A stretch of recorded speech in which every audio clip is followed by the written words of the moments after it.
आज हम डिस्कस करेंगे जो अमलगामेशन में अभी तक हम theoretically the journal entries which are generally to be passed in the books of the transferor and the transferee. और ट्रांसफरी के केस में हमने जैसे डिस्कस किया कि दो मेथड्स थे हमारे पास, एक परचेज मेथड था, एक पूलिंग ऑफ इंटरेस्ट मेथड था। तो जितने भी कंसेप्ट अभी तक हमने डिस्कस किया है आज हम उसकी एप्लीकेशन करेंगे। और इसलिए this is the problem number 1 regarding the amalgamation. चलिए पहले क्वेश्चन को देखते हैं कि है क्या question. The summarised balance sheets of A limited and B limited as at 1 April 2020 are as under. तो न्यू फॉर्मेट में हमारे पास बैलेंस शीट दे रखी है, balance sheet of A limited and B limited as at 1 April 2020। ये particulars note number, notes to account A limited and B limited दोनों की जो है वो combined consolidated summarised balance sheets आपको दे रखी हैं। तो जैसे हमारे पास equity and liabilities first heading, क्योंकि आपने फाइनल अकाउंट में आपको फॉर्मेट भी आता है। शेयर होल्डर्स फंड में शेयर कैपिटल ये नंबर 1, इसका मतलब हमारे पास नोट्स टू अकाउंट इसका है 1,20,000 एंड 1 लाख रुपीज। तो चलिए नोट्स टू अकाउंट देख ही लेते हैं पहले क्या है।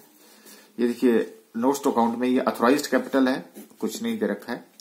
इशूड एंड सब्सक्राइब्ड कैपिटल में 8,000 equity shares of ₹15 each fully paid 1,20,000। तो वहां भी 1,20,000 ए लिमिटेड में है।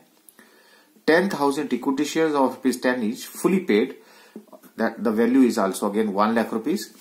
तो आप देख सकते हैं कि यहां पे 1,20,000 and 1 lakh rupees. Then reserve and surplus, reserve है मेरे पास 60,000 के और बी लिमिटेड के 50,000 के। प्रॉफिट एंड लॉस अकाउंट हमारे पास क्रेडिट बैलेंस है 10,000 and 20,000 rupees. Share application money pending allotment कुछ भी नहीं है हमारे पास।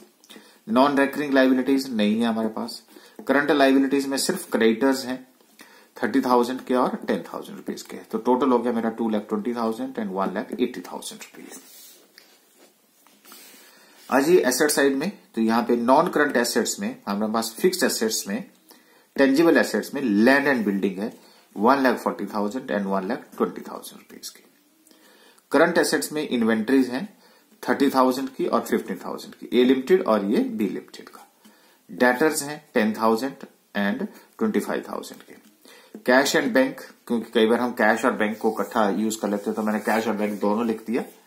पर मोस्टली आजकल बैंक ही वैलिड है, क्योंकि कोई भी ट्रांजैक्शन जो है वो बैंक के थ्रू ही होगी।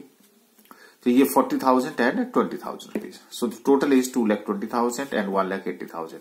तो equity and liabilities are equal to assets. Equity and liabilities are equal to assets. चलिए देखते हैं स्कीम क्या है। उसके बाद कहता है the above 2 companies agree to amalgamate and form a new company AB Limited, okay, on the following conditions, okay। तो ये एक important point ये आ गया। AB Limited will take over all the assets and liability of A Limited and B Limited। देखो ये word बहुत interesting word है, इससे हमें कुछ मिल रहा है, जरा माइंड लगाइए क्या मिल रहा है इससे हमें।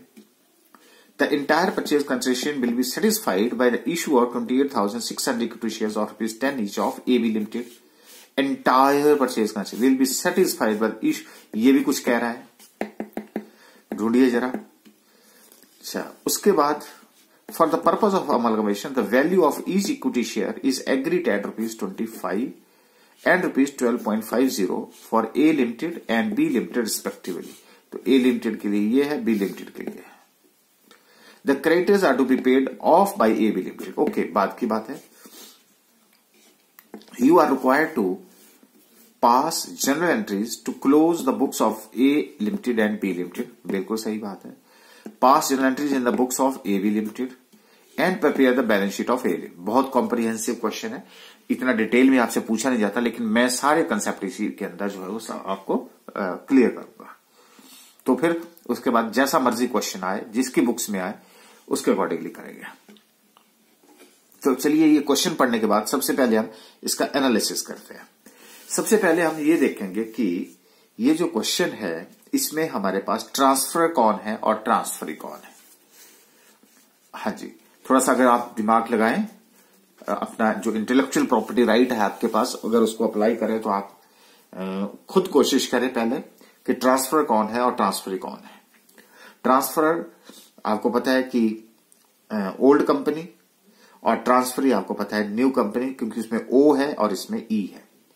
जहां ट्रांसफर होता है वहां लिक्विडेशन होता है, वहां लिक्विडेशन का प्रोसेस, और जहां पे हमारे पास ट्रांसफर होता है वहां AS14 लगता है। ये सारी बातें आपको क्लियर है। अब जब हम ट्रांसफर की बुक्स में एंट्री पास करेंगे तो हमें यह देखना पड़ेगा कि is it A amalgamation in the nature of purchase है और it is amalgamation in the nature of merger है। इसका मतलब सौदा है कि सच्चा प्यार है। उसके अकॉर्डिंगली हम मेथड जो है वो अप्लाई करेंगे। तो इसकी हम, हो सकता है कि अभी तक आपने कोशिश कर ली हो, अगर कोशिश कर ली हो तो अब आप उसको आप अपने इसके साथ मैच कर सकते हैं, या पहले आप वीडियो को पॉज कर सकते हैं, फिर अपनी खुद कैलकुलेशन करें और फिर जो मेरा सोल्यूशन है उसको आप देख सकते हैं। तो देखिए जी, ये मेरे पास सोल्यूशन में सबसे पहले ओल्ड कंपनी, ये देखिए मैंने आपके सामने यहां पे ये रखा है ये।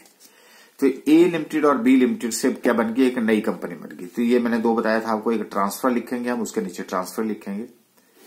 तो यहां पे मेरे पास ए लिमिटेड और बी लिमिटेड जो है वो ट्रांसफरी कंपनी से, जिसको मैं ओल्ड कंपनी बोलूंगा।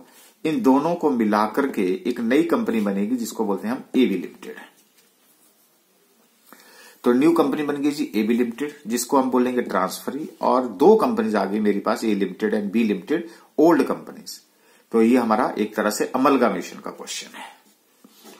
ओके, अच्छा, अगर अमलगामेशन का क्वेश्चन है तो इसमें अब क्या होगा, ये देखिए। अब हमारे पास कि ट्रांसफर कौन है जी, ए लिमिटेड और साथ में बी लिमिटेड।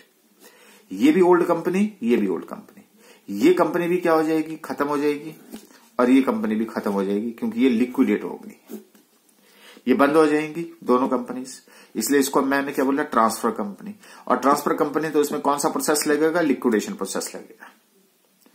अच्छा, उसके बाद नई कंपनी क्या बनेगी, एबी लिमिटेड बनेगी। एबी लिमिटेड जो है वो क्या देगी, परचेज कंसिडरेशन देगी ए लिमिटेड को, परचेज कंसिडरेशन दोगी बी लिमिटेड को, क्योंकि दोनों कंपनीज को वो अमलगामेट कर रहा है, दोनों कंपनी को अक्वायर करेगा, और तब वो नई कंपनी बनेगी एबी लिमिटेड। इसलिए इस कंपनी को क्या बोलते हैं, ट्रांसफरी कंपनी। और जब ट्रांसफरी कंपनी होती है तो AS14 लगता है।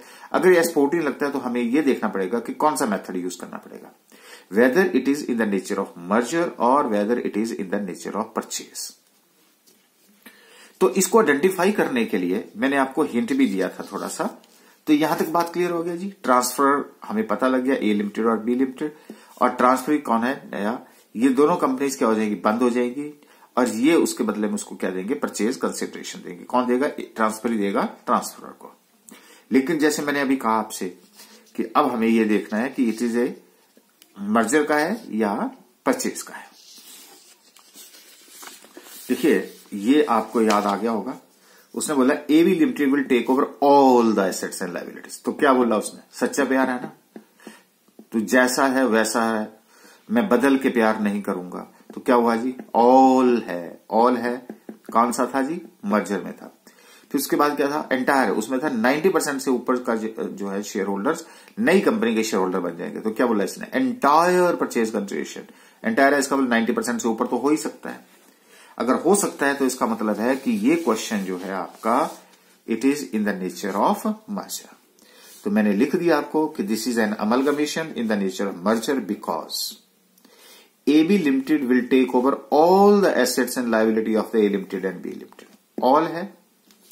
दूसरा प्रूफ हमें क्या मिल गया, the entire business consideration, purchase consideration will be satisfied by issuing of equity shares. उसने बोला ना 28,600 शेयर्स में सबके सबको जो है वो इश्यू कर दूंगा। तो दो कंडीशंस हमें मिल गई। अब एक कंडीशन फ्यूचर की होती है कि क्या वो उस बिजनेस को बिल्कुल कर रहा है, रन कर रहा है, क्योंकि जब ए लिमिटेड और बी लिमिटेड को अमलगामेट हो जाएंगे तो ये एक नई कंपनी उसी बिजनेस को आगे कंटिन्यू करेगी। तो ये कंडीशन भी हमारी फुलफिल हो रही है। तो इसलिए ये this is an amalgamation in the nature of merger, सच्चा प्यार। ठीक है जी, यहां तक बात क्लियर। ओके, तो अब जब अगर बात क्लियर है तो हमें यहां पे परचेज कंसिडरेशन की कैलकुलेशन करनी पड़ती है। और अगर मैं परचेज कंसिडरेशन की बात करूं तो अगर मैं इसके वर्डिंग पढ़ूं तो क्या मेथड है, एक तरह से मेरे को तो ये पेमेंट मेथड ही लगता है, नेट एसेट मेथड नहीं है, क्योंकि ये कह रहा है, ये देखिए, AB Limited will take over all the assets and liabilities. The entire purchase consideration will be satisfied by the issue of 28,000 equity shares of 10 each of AB Limited. इसका मतलब क्या हुआ? ये देखिए, इसका मतलब है ऑफ AB Limited. यहां जो परचेज कंसिडरेशन है वो लमसम में दे रखा है, बस और कुछ नहीं है। इसका मतलब दोनों बिजनेस उसने 2,86,000 में परचेज करने की कोशिश कर रहा है। तो मैंने क्या लिखा? Purchase consideration given that is in lump sum, और वो कितना है? 2,86,000 in the form of equity shares और रुपीज 10 ईच, यानी कि 28,600 इक्विटी शेयर्स। लेकिन कंपनी 2,86,000 में दो बिजनेस परचेज कर रहा है, दो बिजनेस को एक्वायर कर रहा है। अगर दोनों बिजनेस को एक्वायर कर रहा है तो दोनों को कितना कितना पैसा दिया जाएगा, जिसमें इंडिविजुअल परचेज कंसिडरेशन क्या होगा? तो चलिए इसकी भी कैलकुलेशन करते हैं। तो उसके लिए हमने नोट देखा था, तो नंबर ऑफ शेयर्स कितने थे? ये देखिए, नोट्स टू अकाउंट में हमारे पास ये देखें, ये 8,000 है, ये 10,000 है, ये ए लिमिटेड के, और ये भी इसके 15 रुपए है, ये 10 रुपीज है। ठीक है जी। तो नंबर ऑफ शेयर्स कितने जी? 8,000 ए लिमिटेड के, बी के कितने? 10,000। फेस वैल्यू कितनी है? 15 रुपीज और 10 रुपीज। इन दोनों को मल्टीप्लाई किया तो इक्विटी शेयर कैपिटल इसकी 1,20,000, इसकी 1 लाख है। लेकिन मार्केट वैल्यू पर शेयर कितनी है? ये लिखिए जी, मार्केट वैल्यू उसने बोला है for the purpose of amalgamation the value of each equity share is agreed at ₹25 है। ये लिखा है ना, तो इसी के ऊपर करना पड़ेगा हमें। ओके, तो मार्केट वैल्यू पर शेयर कितना है जी? इसका 25 है, इसका 12.50 है। तो मार्केट कैपिटलाइजेशन कितनी होगी जी? 8,000 टू 25, क्योंकि शेयर्स इतने हैं, 25 उसका मार्केट 2 लाख है। 10,000 मल्टीप्लाई बाय 12.50, इट मीन 1,25,000। तो अगर मैं इसके रेशियो कैलकुलेट करूं, ये देखिए, ये 25 8 जा 200, 25 5 जा 125, तो मेरी 8:5 रेशियो आ जाती है। तो जो टोटल परचेज कंसिडरेशन है वो है 28,600, जो लमसम में पे किया है at the rate of, that is at the rate of ₹10, which is equal to 2,86,000। तो payable to A limited and B limited. So hence to be shares by A and B in the ratio calculated on agreed value, that is 8.5. तो 2,86,000 into 8/13 कितने हो गए? 1,76,000। 10 से अगर मैं इसको divide करूं तो ये मेरे बन गए 17,600 इक्विटी शेयर्स। और अगर मैं यहां करूं तो 2,86,000 into 5/13 1,10,000। अगर इसको मैं 10 से डिवाइड करूं तो ये 11,000 शेयर्स आ जाते हैं। ठीक है जी। तो ये मेरा परचेज कंसिडरेशन हो गया। ए लिमिटेड और बी लिमिटेड का नंबर ऑफ शेयर्स भी मेरे पास यहां आ गए। तो लो जी, अब हमने परचेज कंसिडरेशन भी कैलकुलेशन कर दी है, और हमने एक तरह से जो क्वेश्चन का एनालिसिस करने के बाद जो उसकी इंपॉर्टेंट बातें थी एनालिसिस करने के बाद वो हमने जो हेल्पफुल होंगी हमें वो हमने यहां पे अब निकाल ली है। तो चलिए अब हम क्वेश्चन को सॉल्व करने के लिए कोशिश करते हैं। तो सबसे पहले मैं क्या करूंगा कि इन the books of transfer company में मूव करूंगा। अब आपको बताया कि ट्रांसफर कंपनी कौन कौन थी, फिर बता देता हूं। एक ए लिमिटेड और दूसरी बी लिमिटेड, जो क्या हो जाएंगी? लिक्विडेट होंगी। तो यहां लिक्विडेशन का प्रोसेस होगा अकाउंटिंग का, ये देखो ये लिखा मैंने। और ट्रांसफर कंपनी में AS 14 का प्रोसेस होगा। बात क्लियर है? अच्छा, जब मैंने आपको in the books of transfer company जब जनरल एंट्री सिखाई थी, अकाउंटिंग ट्रीटमेंट सिखाई थी, तो मैंने पहले आपको जनरल एंट्री सिखाई थी, फिर मैंने लेजर सिखाए थे। आज मैं आपसे उल्टा करूंगा, फिर दोनों तरफ से आप एक्सपर्ट हो जाएंगे। आज मैं पहले लेजर्स बताऊंगा और फिर लेजर्स के बेस के ऊपर जनरल एंट्रीज बताऊंगा। आपको याद होगा कि हमने उस टाइम जो प्रोसेस बताया था आपको, वो क्या क्या प्रोसेस था जब हमने लेजर्स बनाए थे। आपको याद होगा हमने ये बोला था कि सबसे पहले हम जो हमारी बैलेंस शीट है, हम उस बैलेंस शीट को क्या करेंगे? खाली करेंगे। ठीक है जी, क्या करेंगे? बैलेंस शीट को खाली कर देंगे, बिल्कुल। तो बैलेंस शीट को खाली करने के लिए आपको याद होगा कि हमने सबसे पहले क्या बोला था कि एक नया अकाउंट हम ओपन करते हैं जिसको हम क्या बोलते हैं, रियलाइजेशन अकाउंट। जब रियलाइजेशन अकाउंट बोलते हैं तो आपके पास सबसे पहले यहां पे रियलाइजेशन अकाउंट में डेबिट साइड में, क्योंकि इनका डेबिट बैलेंस होता है तो हमने उसको जो लैंड एंड बिल्डिंग है उसका वो डेबिट बैलेंस होता है, तो उसको कैंसिल करने के लिए बैलेंस शीट से उसको क्लोज करने के लिए हम उसको क्या कर देते हैं, क्रेडिट कर देते हैं। जब क्रेडिट करते हैं तो यहां एंट्री क्या है, realisation account debit to land and building account.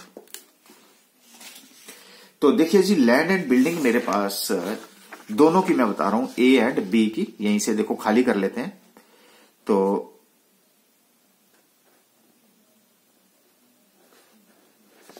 ये देखिए हमारे पास 1,40,000, 1,20,000, ठीक है जी। तो मैंने 1,40,000, 1,20,000 यहां पे ट्रांसफर कर दिया, ठीक है जी। अच्छा, यहां से नजर आपको,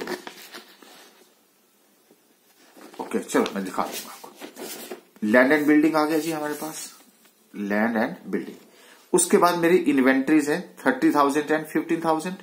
ये लो जी, मैंने 13,000 और 15,000।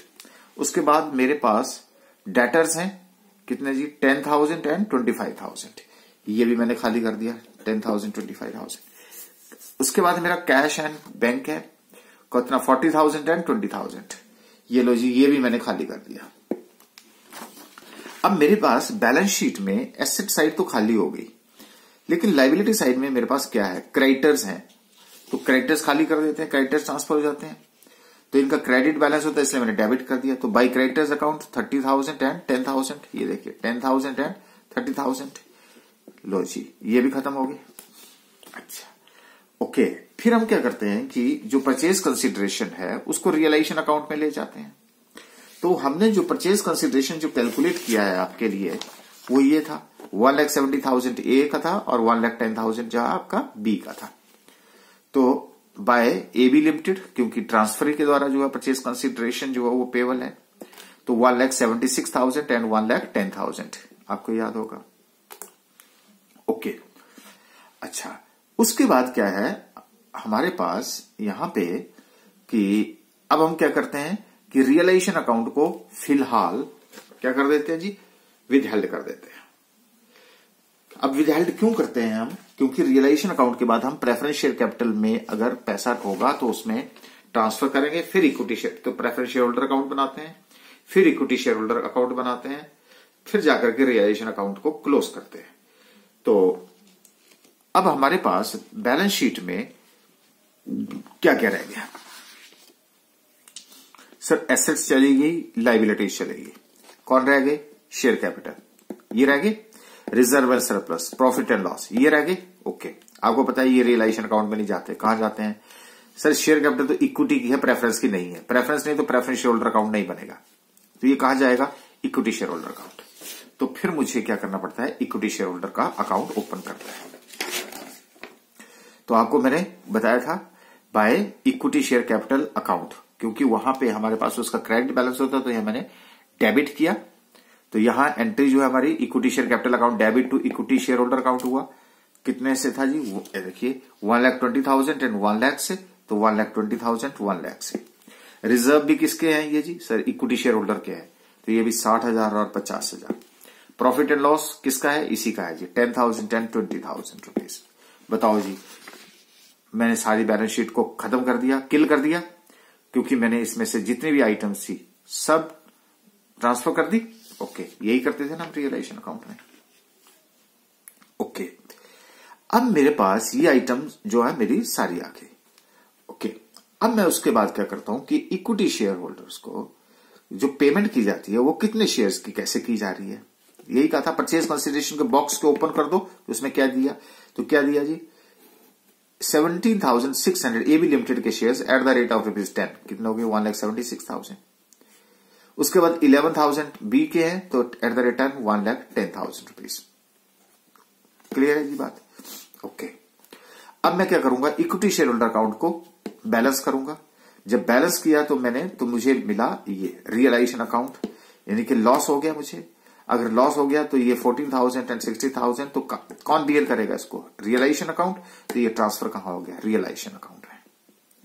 अब जब मेरा रियलाइजेशन अकाउंट में ये ट्रांसफर हो गया 14,000 60,000, तो अब मैं इसको क्लोज कर सकता हूं। अगर क्लोज कर सकता हूं तो कर देते हैं। तो 0,0,0,0,8 एंड 2,80,000, 0,0,0,0 2,80,000 बराबर हो गया। यहां चलते हैं 0,0,0 2,20,000, 40, 70, 80 और 2,20,000। लो जी, मेरा रियलाइजेशन अकाउंट भी क्लोज हो गया। ओके, अब मैं क्या करता हूं कि उसके बाद हम एबी लिमिटेड जो ट्रांसफर कंपनी है उसके अकाउंट को बनाते हैं। तो क्या होती है यहाँ पे हमारी क्रॉस, तो यहीं से तो उठा लेते हैं हम एबी लिमिटेड। देखिए कहां पे हमारे पास एबी लिमिटेड है। एक तो सिंपल सी बात है, वैसे भी मैं आपको बता दूं, एक परचेज कंसिडरेशन होता है और उसके बाद वो परचेज कंसिडरेशन कैसे पे किया है, बस वही बात होती है। तो एबी लिमिटेड परचेज कंसिडरेशन, ये देखो 1,07,000। तो यहां एंट्री आपके पास क्या है, हमारे पास एंट्री है AB limited account debit to realisation account. Okay, तो ये लो जी, रियलाइजेशन अकाउंट ए लिमिटेड का कितना है 1,76,000, बी लिमिटेड का कितना है 1,10,000 रुपीज। ठीक है जी, ये मेरे पास ए लिमिटेड और बी लिमिटेड, ये 1,70,000 1,10,000 परचेज कंसिडरेशन। यहां से मैंने एंट्रीज यहां ले आया। ओके, अब उसके बाद मेरे पास यहां क्या था, बॉक्स ये था to equity shares in A B limited. ठीक है, तो ए के कितने थे 1,70,000, तो by equity shares in A B limited कितने 176 और 11,000 जो परचेज कंसिडरेशन मैंने कैलकुलेट किया था 2,86,000। सबको क्या दिए जाएंगे, नई कंपनी के इक्विटी शेयर्स दिए जाएंगे। ये भी क्लियर हो गया जी। ओके, अब हम क्या करेंगे, लास्ट में हम क्या बनाते हैं, कैश एंड बैंक अकाउंट बनाते हैं। तो कैश एंड बैंक अकाउंट तो हम कहां से लेंगे सर, जितने भी हमारे अकाउंट्स हैं यहाँ पे देखो, रियलाइजेशन अकाउंट में 40,000 एंड 20,000 रुपीज। तो मैंने क्या लिखा, बाय रियलाइजेशन अकाउंट 40,000 एंड 20,000। ये क्या थे, ये बैलेंस लिए मैंने। बैलेंस कहां से लिए सर, बैलेंस शीट से लिए। और बैलेंस शीट में हमारे पास कैश एंड बैंक कितना है 40,000 एंड 20,000 रुपीज। लो जी, ये बैलेंस मैंने ले लिया, दोनों क्या हो गए, मैच हो गए। तो क्या बताया मैंने आपको जी, क्या क्या प्रोसेस किया। सबसे पहले हम बैलेंस शीट को खाली करते हैं। बैलेंस शीट को खाली करने के लिए हम एसेट्स और लायबिलिटी को रियलाइजेशन अकाउंट में ले जाते हैं। रियलाइजेशन अकाउंट में ले जाने के बाद जो हमारे इक्विटी शेयर कैपिटल है वो इक्विटी शेयर होल्डर में जाएगी। जो रिजर्व एंड सरप्लसेस हैं वो कहां जाएंगे, इक्विटी शेयर होल्डर अकाउंट के हैं वो वहां चले जाएंगे। फिर उसके बाद हम परचेज कंसिडरेशन किस फॉर्म में दिया वो हम पोस्टिंग करेंगे। पोस्टिंग करने के बाद हम क्या करेंगे, इक्विटी शेयर होल्डर अकाउंट को क्लोज करेंगे।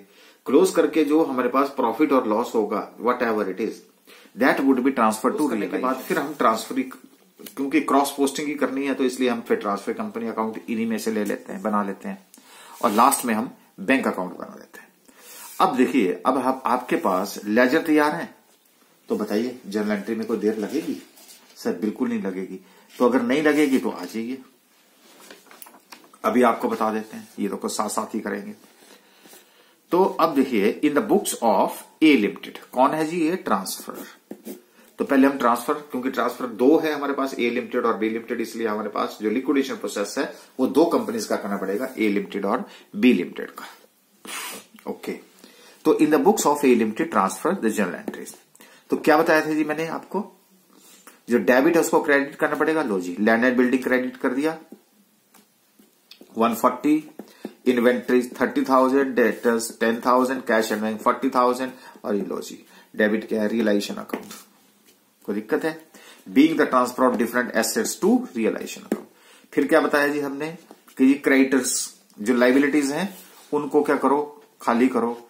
तो क्रेडिटर्स मेरे पास कितने हैं यहाँ पे, ये देखो 30,000 और 10,000। तो मैंने भी क्या किया, क्रेडिटर्स अकाउंट मैंने तो ए लिमिटेड का कर रहा हूं अभी। Creditors account debit to realisation account कितना 30,000। फिर मैंने क्या कहा, बैलेंस शीट को खाली करती बार जो इक्विटी शेयर कैपिटल बच गया है, रिजर्व एंड सरप्लस, हमको कहां भेज दो, इक्विटी शेयर होल्डर में। लो जी, क्रेडिट बैलेंस बताता है तो मैंने क्या किया, उसको बोलो, जो क्रेडिट बैलेंस बताता है उसको मैंने डेबिट कर दिया। लो ये लो कर दिया, equity share holders account 1,20,000 60 10 1,90,000 being the transfer of share capital reserve profit and loss account to equity share holders account. हाँ जी बोलो, यहां तक क्लियर है। उसके बाद नेक्स्ट एंट्री हमारी किस चीज की होती है सर? परचेज कंसिडरेशन की। तो पहली क्या होती है? Purchase consideration due from transfer company. Transfer company कौन है? AB limited. एबी लिमिटेड है तो हमारी एंट्री क्या होती थी? Transfer company account debit to realisation account. कहां से लिया जी हमने? अगर वैसे करें आप लेजर से, तो लेजर से भी ले सकते हैं आप। ये देखिए, ये है purchase consideration 1,70,000, sorry 1 lakh purchase consideration, ये लो 1,76,000। ओके, तो ये लो AB limited account debit to realisation account 1,76,000। अब ये ड्यू था, ये ड्यू की एंट्री थी, ये रिसीव कर लिया। अब क्या होगा? एबी लिमिटेड क्या होगी?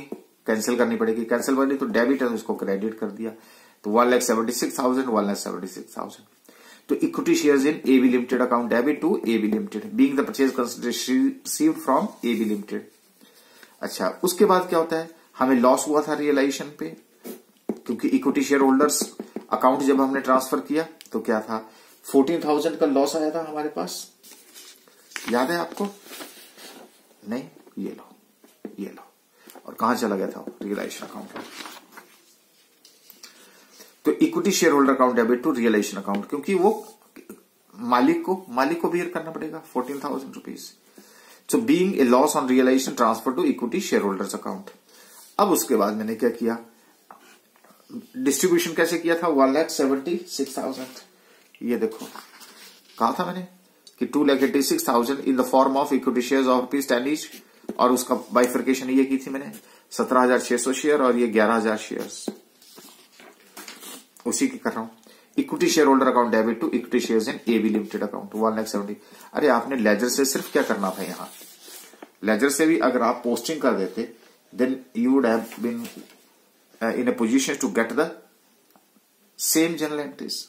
ओके, अब ये हमारे पास कौन सी एंट्रीज थी? In the books of A limited. ये देखिए, तो सबसे पहले मैंने क्या किया? एसेट्स ट्रांसफर करी, फिर मैंने लाइबिलिटीज को क्या कर दिया? ट्रांसफर कर दिया। फिर उसके बाद मैंने क्या किया? Reserve and surplus share holders में दे दिया। रिजर्व एंड सरप्लस जो शेयर कैपिटल थी, रिजर्व एंड सरप्लस था, वो मैंने क्या किया? ट्रांसफर कर दिया। फिर मैंने परचेज कंसिडरेशन ड्यू किया। फिर परचेज कंसिडरेशन के बाद मैंने उसको रिसीव कर लिया। हाँ, कई बार हम क्या करते हैं कि हमारे पास कुछ एक एसेट्स हैं जो टेक ओवर नहीं होती हैं, उनको हम खुद बेच लेते हैं, लेकिन वो पोजीशन हमारे पास नहीं आती है। कुछ हम कई बार क्या करते हैं कि लाइबिलिटीज जो है वो सेटल हम जो हम टेक ओवर नहीं करते वो हम खुद ट्रांसफर देता है, वो भी नहीं था यहाँ पे। फिर एक रियलाइजेशन एक्सपेंसेस का था, वो भी नहीं था यहाँ पे। तो अब हम लास्ट में हम क्या करते हैं? पेमेंट करते हैं टू इक्विटी शेयर होल्डर्स को, और इक्विटी शेयर होल्डर्स को हमने पेमेंट कर दी। पेमेंट करने के बाद हम क्या कर देते हैं? रियलाइजेशन अकाउंट को क्या कर देते हैं? क्लोज कर देते हैं। और क्लोज करने के बाद हम अल्टीमेटली हमारी जो जनरल एंट्रीज हैं वो ओवर हो जाती है। यहां तक क्लियर है जी? ओके, अगर ये क्लियर है आपको, तो मैंने बताया आपको in the books of A limited, तो चलिए अब in the books of B limited की भी बात कर लेते हैं। तो सेम लो जी, in the books of B limited. तो पहले क्या है जी? बैलेंस शीट को खाली करो, खाली करो। ये लो जी, खाली करो। कौन सा है जी हमारे पास? बी लिमिटेड है। ओके, तो हमारे पास ये लो, ये है मेरी 1,20, 15, ये लो 25, ये लो 20, टोटल हो गया 1,80। लाइबिलिटीज कितनी है? लाइबिलिटी कहां गया? क्रेडिटर, ये लो जी 10,000 खत्म कर दिया मैंने। तो क्या एंट्री हुई? Realisation account debit to land and building account, to inventories account, to debtors account, to cash and bank account, creditor account debit to realisation account, transfer of the creditors to realisation account. अच्छा, उसके बाद हम क्या कर देते हैं? जो equity share capital और जो रिजर्व सरप्लसेस जो कि रियलाइजेशन अकाउंट में ट्रांसफर नहीं होते, उनको हम इक्विटी शेयर होल्डर अकाउंट में ले जाते हैं। तो ये देखिए, अब हमारे पास 1 लाख के ये है, 50,000 ये है, 20,000 ये है। लो जी, 1,50,000 20, 1,70 हो गया। फिर हमारे पास क्या आ जाता है? पीसी। पीसी जो हमारा ड्यू था, लो जी, बी लिमिटेड का पीसी कितना है जी? 1,10,000 रुपीज। अगर 1 लाख है तो A B limited account debit to realisation account 1,10,000 का ड्यू हो गया। फिर हम यहां आएंगे, क्योंकि रिसीव हुआ नेक्स्ट क्या होता है हमारा रिसीव। तो equity shares in AB limited account debit to AB limited being the purchase consideration receive from AB limited. सारे शेयर्स तो दिए उसने। फिर उसके बाद हम रियलाइजेशन अकाउंट का जो इक्विटी लॉस है उसको हम इक्विटी शेयर होल्डर में ही ट्रांसफर कर देते हैं। तो हमें जो लॉस हुआ था वो था दैट वाज 60,000 रुपीज। अब आपको मैं लॉस भी दिखा देता हूं, जो लॉस हमने आपको कैलकुलेट करके बताया था, शायद यहां पे होगा।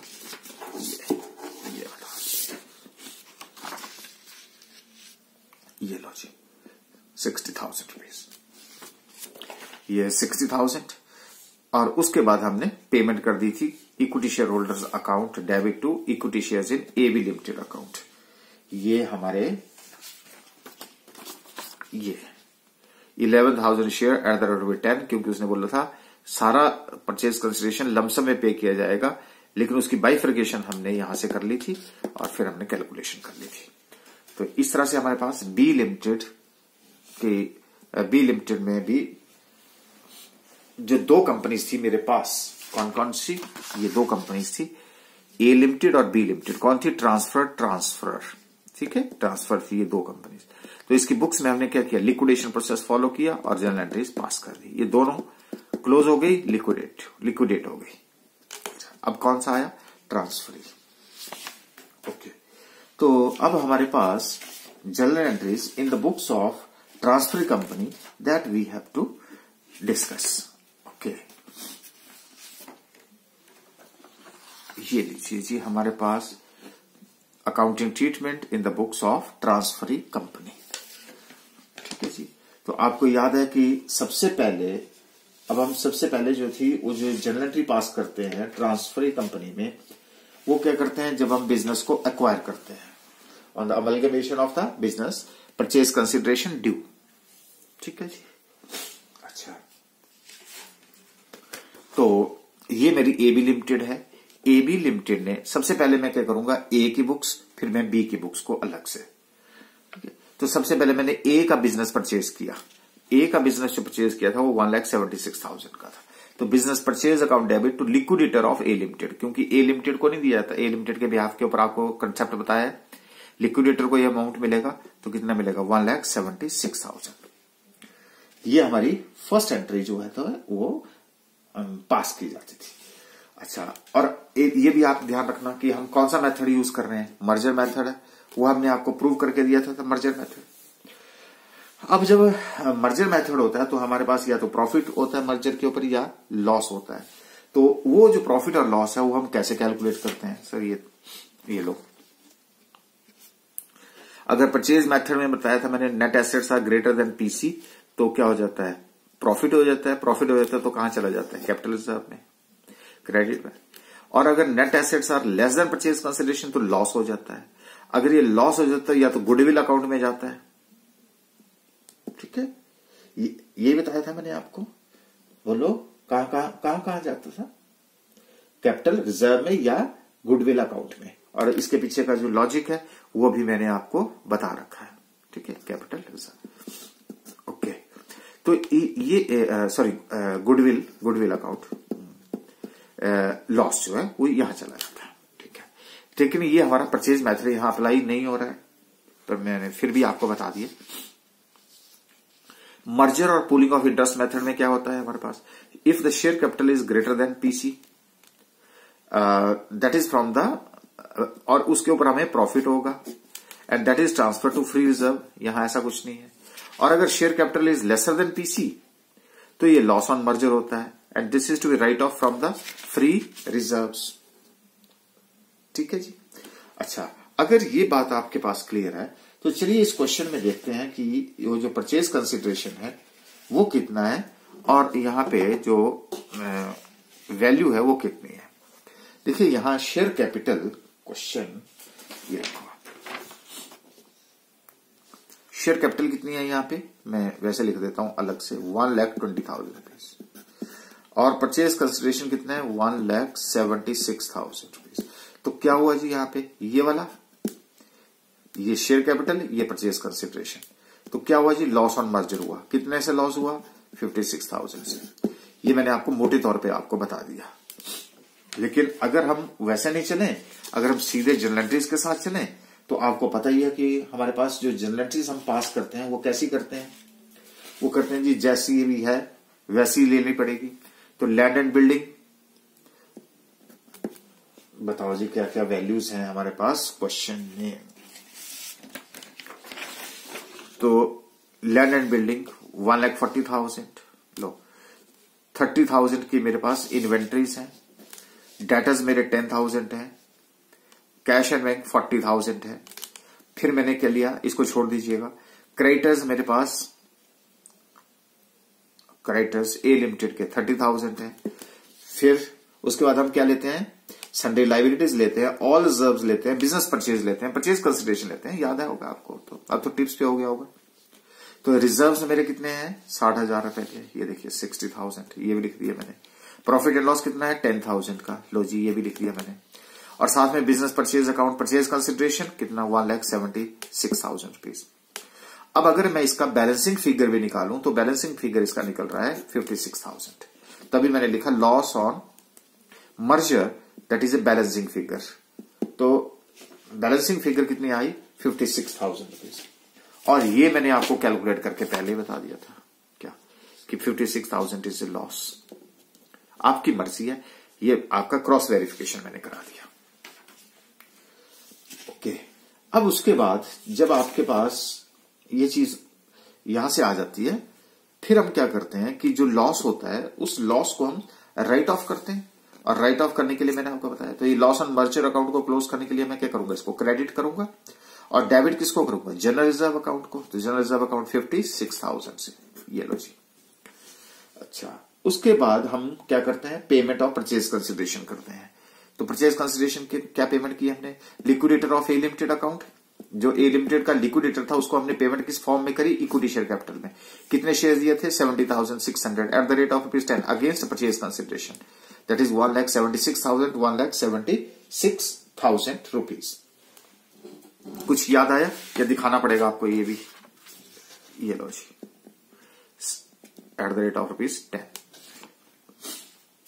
अच्छा, उसके बाद यहां पे मेरे पास ए लिमिटेड की एंट्रीज जो है वो खत्म हो गई। अब आ जाते हैं बी लिमिटेड, उसी के बेस के ऊपर है। तो हमने यहां पे क्या किया, बिजनेस को परचेज किया। तो बिजनेस परचेज अकाउंट कितने में किया सर, अब तो याद हो गया, 1,10,000 to liquidator of B limited, 1,10,000। अब यहां भी हम क्या करते हैं सर, बी लिमिटेड की लैंड एंड बिल्डिंग्स सब कुछ ले लेंगे, बुक वैल्यू पे लेंगे, ले लो जी। अब हमारे पास आ जाती है B limited, land and building कितने की है यहां पे, ये है जी 1,20,000 की, 15,000 का इन्वेंट्रीज है। फिर मेरे पास 25,000 रुपीज के डेटर्स हैं। कैश एंड बैंक जो वो 20,000 है, ये छोड़ दीजिएगा। उसके बाद मेरे पास क्रेडिटर्स है मेरे 10,000 रुपीज के।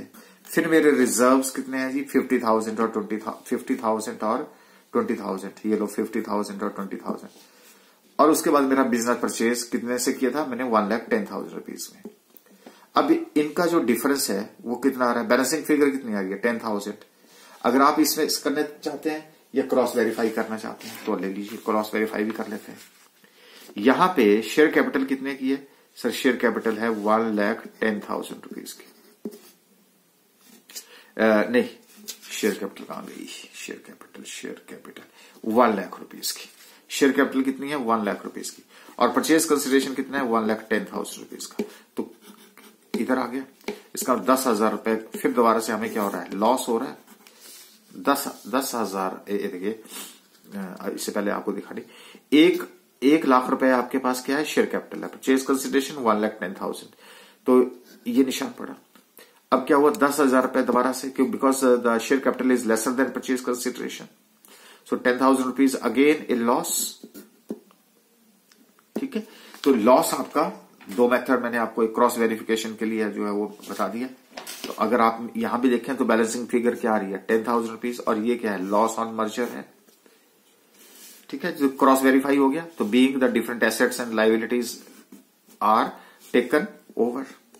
अब हमारे पास अगर assets and liabilities taken over है तो हम क्या करते हैं सर, लॉस ऑन मर्जर को क्लोज करते हैं। और लॉस ऑन मर्जर को क्लोज करने के लिए हम कहां ले जाते हैं, जनरल रिजर्व में। ठीक है जी, ये बियर कर सकता है। So write off the losses on merger against reserves, जो भी फ्री रिजर्व है, तो फ्री रिजर्व मेरे पास कितने हैं यहाँ, जनरल रिजर्व है, कितने के हैं 10,000 रुपीज के। लॉस ऑन मर्जर कितना है मेरा 10,000 रुपीज का है। अब मैंने क्या किया, कितने बी लिमिटेड के लिक्विडेटर को कितने शेयर इशू किए नई कंपनी के, being the issue of 11,000 share at the rate 10 against PC, कितना 1,10,000 1,10,000 रुपीज। ठीक है, अब हमारे पास क्वेश्चन में एक पॉइंट था जो मैंने आपको बोला था कि आप बाद में बताऊंगा।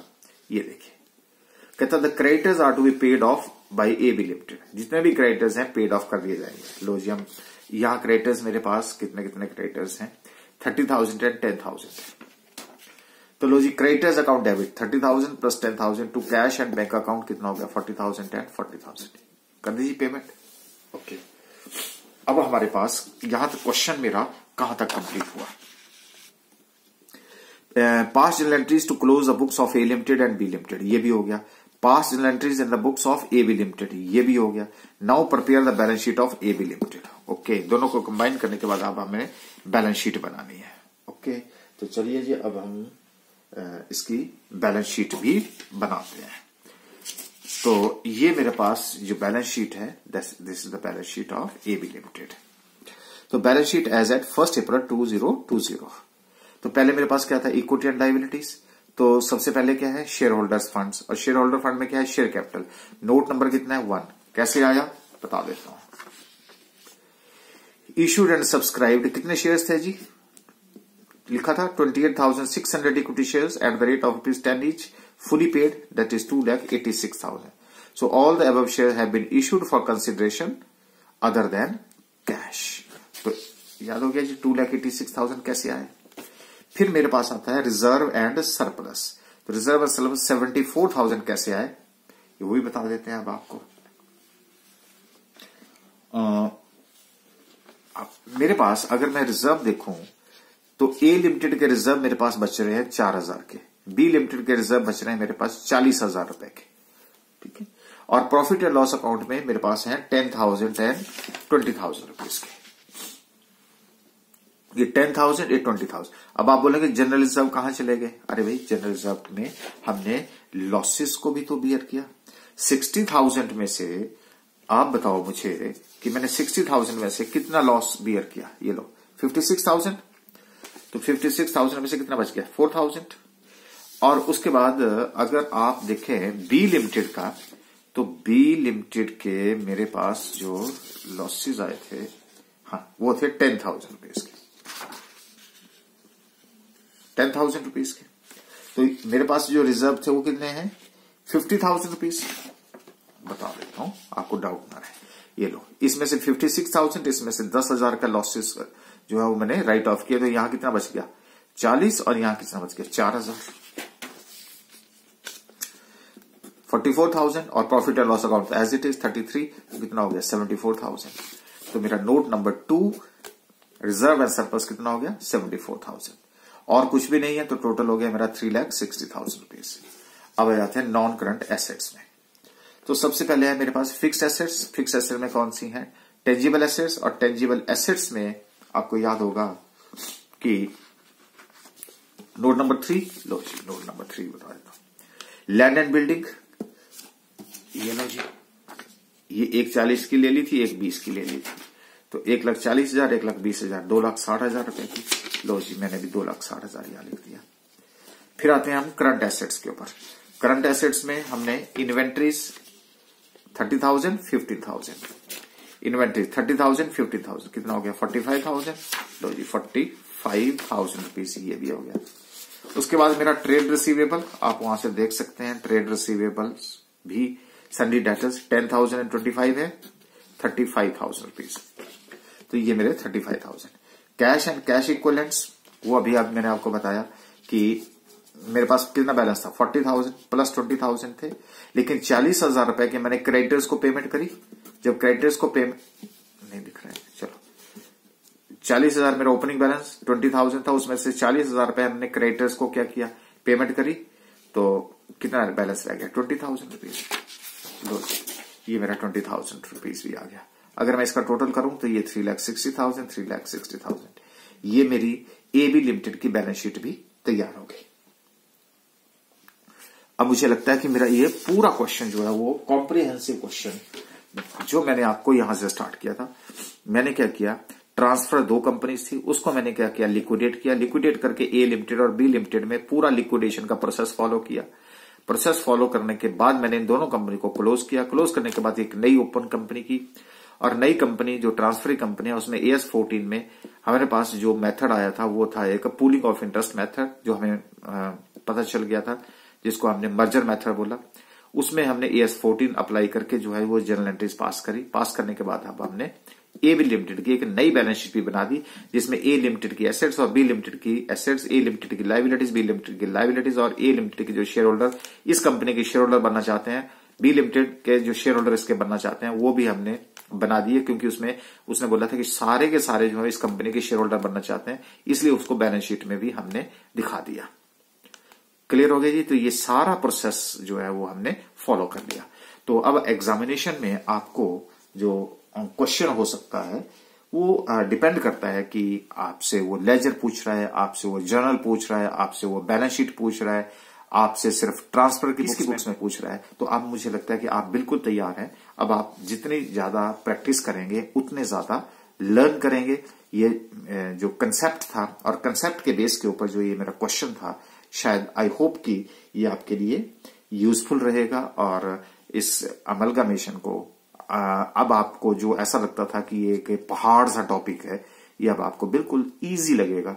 और अगर आप बार बार वीडियोस देखेंगे तो मुझे लगेगा एक दिन ये सारी बातें आपकी टिप्स पे आ जाएंगी, और आप इजीली जो है, थ्योरी हो चाहे न्यूमेरिकल हो, you can easily attempt this question.